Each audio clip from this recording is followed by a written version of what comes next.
bikin SIM masih susah. Boleh. Keliting lagi rame tuh. Boleh. Ada yang beli bokep juga. Hah? Siapa yang beli bokep? Harus kita urus juga.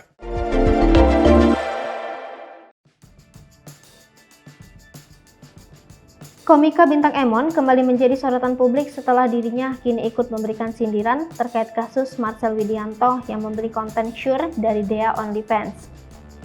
Dalam sindirannya kali ini, bintang Emon nampak menyinggung pihak kepolisian yang seolah mementingkan kasus jual beli film panas dari Dea OnlyFans dibanding permasalahan lainnya.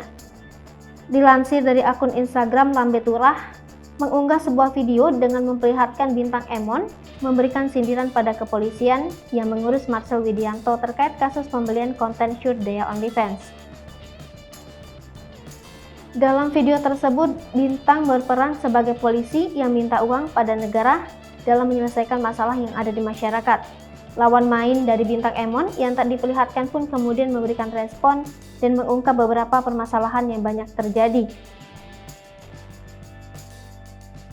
Saat mendengar kasus premanisme merajalela sulitnya membuat SIM, hingga aksi kelitih, bintang Emon berikan respon yang biasa saja. Namun, bintang Emon mendengar kasus pembelian konten dewasa, ia sontak berikan respon yang berlebihan. Sejumlah netizen yang mendengar hal tersebut pun lantas memberikan komentar atas sindiran bintang Emon tersebut.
Hai pemirsa Sri Popo TV, jangan lupa komen, like, dan subscribe, serta tonton terus berita-berita terupdate